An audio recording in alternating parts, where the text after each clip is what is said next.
Alright, so we're gonna get into another video here. I think I fixed my lighting situation a little bit. I don't look like a pale ghost.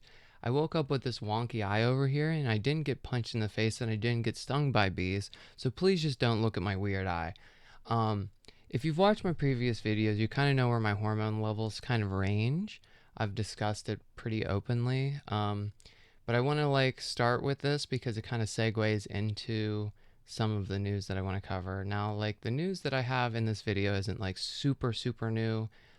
It's newer since my previous video, but it's still it's getting to be old news whenever there's so much coming out all at once kind of thing. I want to give my own insight, I guess, and my own opinions on some of these things because I feel like as a member of the trans community, we kind of sometimes jump the gun on how um emotional we should get about some of this news. I get that we're worried about our existence and there's no more T in the LGBT. Nobody's saying that. That's bot accounts online.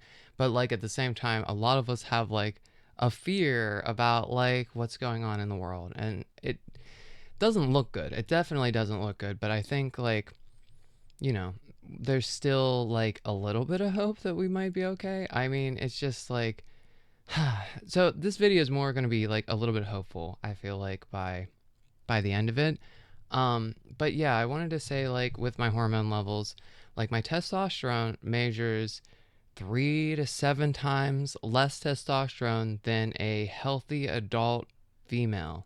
Um, an adult female. I have less testosterone than an adult female by 3 to 7 times. So I'm working on trying to fix that. And by doing that, I've done testosterone gel while I was doing the estradiol injections. And at this point, we're just trying to lower my estradiol, which I'm not a huge fan of, but I don't know. We'll see how that ends up playing out. But at this point, I lowered it by 33% of my weekly injection. I went from 0.3 to 0.2. I don't know if that's even enough to lower the testosterone, or bring the testosterone back up rather. But we'll see because my estradiol levels are kind of a little bit really high. Anyway, so I wanted to get into this little bit of news here. This was a Tennessee bill, House Bill 754. So there's an insurance requirement with it that if the insurance plan covers gender affirming care, it must also cover detransition procedures. So the reason why I kind of segued in from my actual level, my labs and levels to this is I'm just concerned okay, whenever they say that, it's are they trying to detransition trans people? Because trans people largely aren't detransitioning. If they made that decision, they're probably sticking with it. And if they're going to stop, they're going to stop quickly. If they stop quickly, you don't need anything other than just stopping your medication. So for me, whenever I was on hormones early on, I was on for 2 years, I was off for 2 years, and then I was back on since then. And the reason why when I stopped, I never got back to cisgender male levels even then within a 2 year time frame. But I've had this conversation with my doctor that I'm not going to ever go back to the testosterone levels of a cisgender male. I'm not using cis as a slur. Listen, I have to be relatable. I'm trying to I live a different lifestyle than you. This isn't a slur, by the way. A cis male, an adult man, a male at birth man, cis man, male. You know, what do I got? Do I have to say all of it? Just okay. Anyway, yeah, I'm never going to reach that level naturally, so I have to take supplements regardless.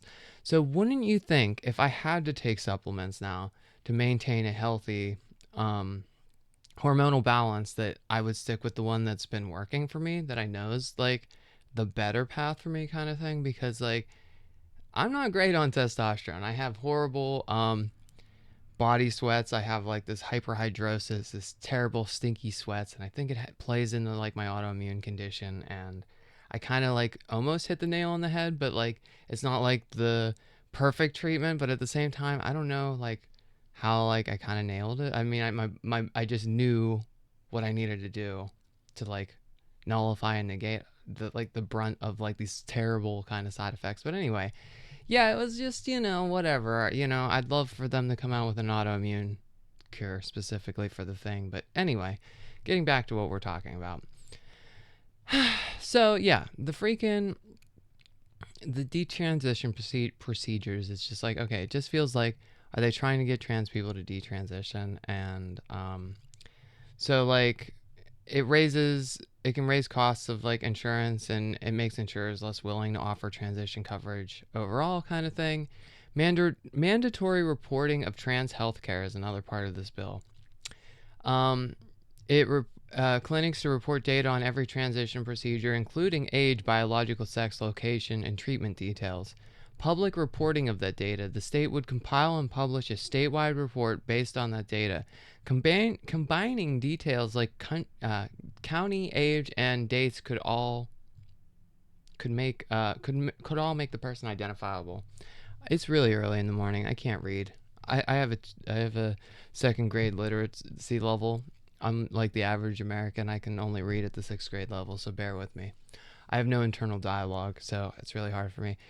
No, I, anyway, yeah. So like, this is kind of scary stuff because like, it's not exactly a registry, right? But it's kind of like a registry. It's a little bit like a registry. So like, whenever you look at like history, when you look at Germany and you look at a certain world war, and you think about registries, and you think about like how they already like nullified a certain group of people's passports in Germany, and they nullified their paperwork, and they had to make them do. It's just like we're kind of repeating that with like between the passport bans for trans people that like with the Kansas ruling with the IDs and everything. Like, yeah, it's not like in effect, there's a hold currently because of the courts. There's like a 20-day grace period, but then like it's reinforced after that, I believe, was what I read into that so far.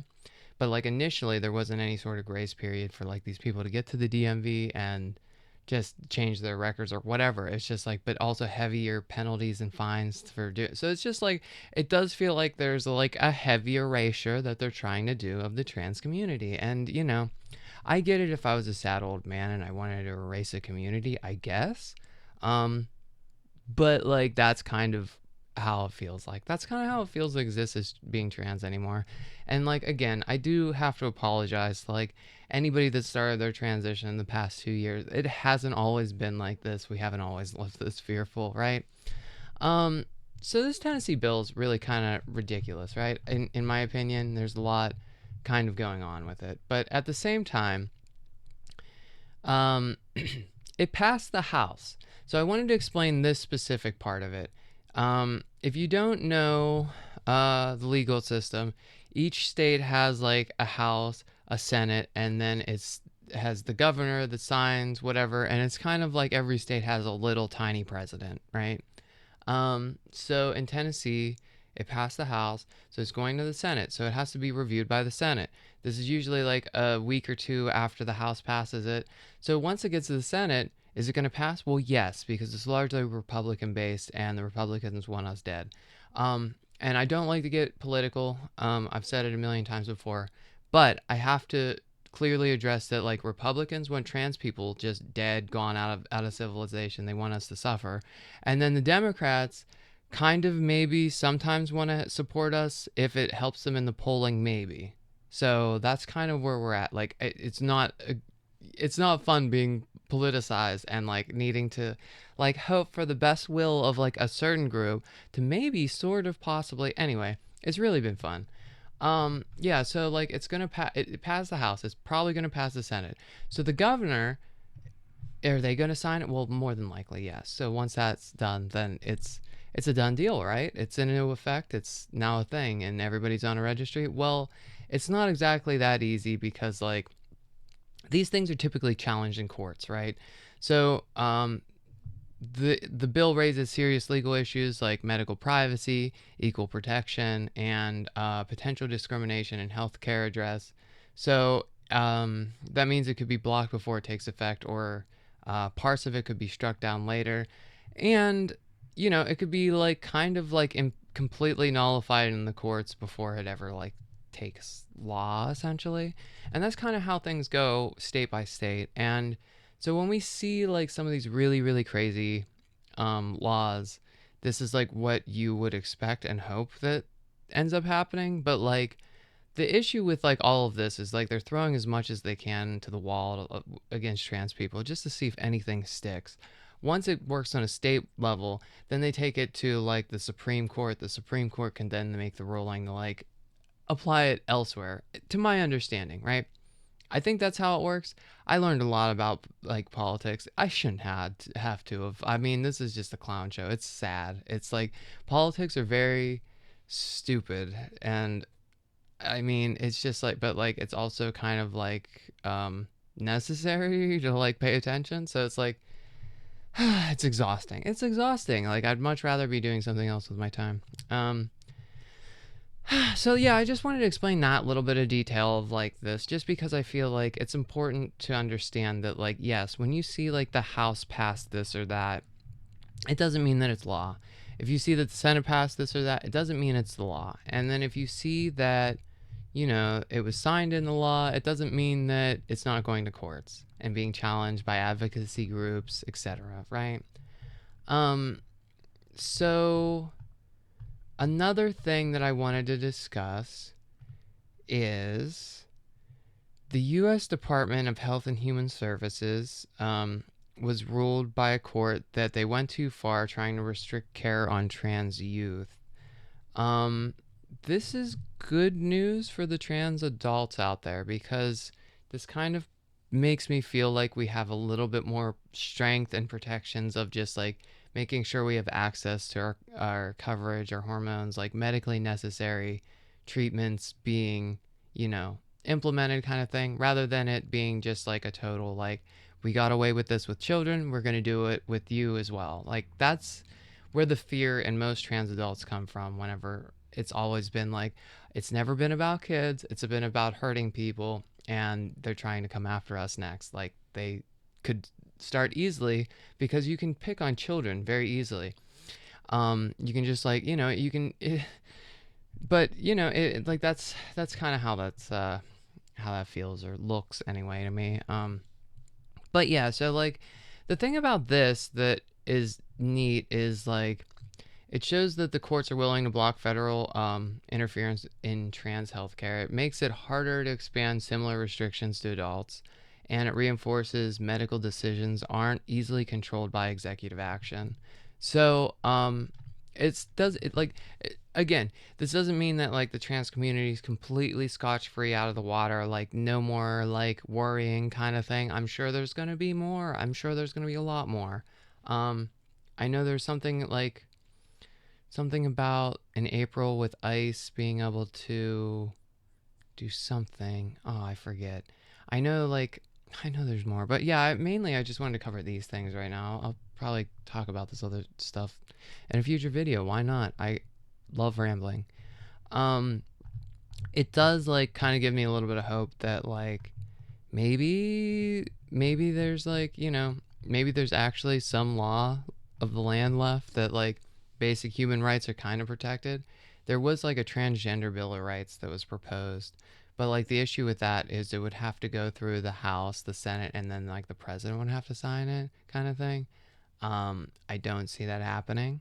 I don't see that happening. And then if he doesn't sign it, then 2/3 of the Senate have to like veto it, or I don't know if I'm using the right word, but yeah, like that's how that would go into effect, kind of thing. And again, that's not going to happen. That's basic. This is basic trans human rights kind of thing. This bill that is being proposed, that like what it would essentially do is ensure that we have safe access to housing, and that we have like protections at work, that we can't just be discriminated and fired because we're just because we're trans, kind of thing. Like, you know, the sports stuff. Listen, I don't even care about the sports too. Like, but like it would protect us with like sports. Like, I don't even think people that care about sports as much as people that don't play sports and like to complain about sports.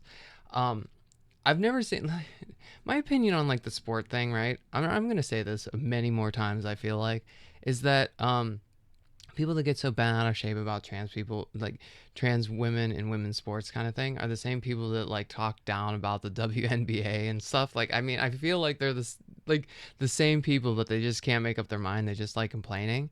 Um, I kind of feel like I see that anyway, but like, what can you do? What can you really do? I feel a little bit hopeful that like this was kind of shot down, but like from here, like what's the next steps is how I feel like. Are there now like actual protections for like trans healthcare, or like it's just like it's not like, so as far as like the trans youth, it stops the federal government from cutting off funding to providers and giving doctors legal cover to keep treating patients, or oh, it gives doctors legal cover to keep treating patients, and it reassures hospitals that they won't be punished for now. So like this could potentially be appealed as well. That's like the one thing I did want to mention too. It's like the ruling could be appealed. It's not a final Supreme Court decision, but for now it seems like trans youth has access to care if they can still find it. I know there's a lot of facilities that are like shut down. You're not able to like get into them anymore or whatever. They've cut off the access to trans healthcare just out of fear of losing funding. Um, so yeah, it's just like I don't know. It has to be a whirlwind for the trans youth. I mean, I can only imagine like being somebody that's like that young, being like, I want to transition. I know what I want to do. I know this is my path kind of thing. I just want to be on the blockers, and I want to make a decision whenever I'm 18, and they can't have access to the blockers, and they start going through changes that they're going to need surgery for in the future. And then some sad old man is going to dictate and tell them that they're not allowed to have surgery. And they're going to have to sit there and they're going to have to get these medical doctor evaluation notes to say that, like, yes, this is medically necessary. And they're going to have to sit there and they're going to have to wait to live their life for the next 6 years before they can get this procedure and surgery or whatever, you know? It's just like, it's been really fun and awesome and cool and quirky and great to have to wait to get this done. Um, I guess I'll leave off on like a little bit more personal notes. I guess the surgery for me was 8 weeks, 3 days now. I think the nose is still a little bit swollen. It seemed like it was a little more swollen when I woke up. My eye's a little less wonky right now, so I bet it was a little bit of swelling. Um, I think the nose looks pretty good. I think the nose looks kind of great. I really wish I had this done sooner. I think that's like the curse of living as being trans, because you will always regret not doing something sooner. So like I do understand like the trans youth, like why you would want to start things sooner, and just because like you're not going to have that regret kind of thing. If anything, there might be like the regret of like, oh, I never experienced the other side of life kind of thing, because I have that, but the weight of it doesn't feel like it's worth it because I never liked being a guy anyway, in the short window that I kind of was guy, right? Up until 20, like early 21, right? So yeah, it's just like, what can you do? um I still have a bit of swelling with the nose. I still have to go for another evaluation, or not evaluate, like a surgery follow-up. It's going to be my 3-month follow-up. That's going to be in a month from now. I have to get a CT scan just to make sure everything's okay. I was having a little bit of discomfort over here like all night, but I think it might have just been a headache, or it might be like nerves reconnecting. um but it's been a process. It's been an experience, and that's about it for this video. I think I'm gonna kind of keep it shorter, sweeter, a little bit to the point, right? um and yeah, so hopefully, it is Monday. Usually the big anti-trans news, the bills, whatever, they don't happen on the weekends. That's only like weekdays, and usually Monday, Tuesday is the days that it just really kind of starts showering down. So um we'll see if anything else comes up or happens, but hopefully, moving forward as a country, we can start backing off trans people, like letting them just live their lives. I think it's more important to have like a sanity about um, your general population, rather than like demonizing a group while like protecting the actual demons. And There's also something in science news. I'm not gonna quote this correctly at all, but like if you feel freakish, then your body kind of makes you freakish. If you feel like people treat you freakishly or you act freakishly, then like you kind of like develop like a freakish kind of development, I guess. I don't know. I'm gonna have to dig and find like that actual thing specifically out again. But like I heard it on like the Joe Rogan podcast. Wow. Um, actually, so yeah, I'm gonna have to like look into that some more and like really be able to like articulate that one a little bit better. But like at the same time, if you're not, in that headspace, I think you thrive a lot better regardless, even like if that's true or not.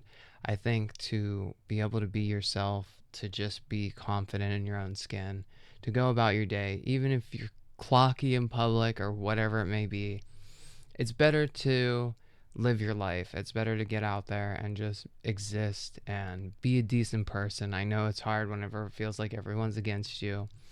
Not everyone's against you, but I know it does feel like that if you're very internet bound. And just live your life, you know?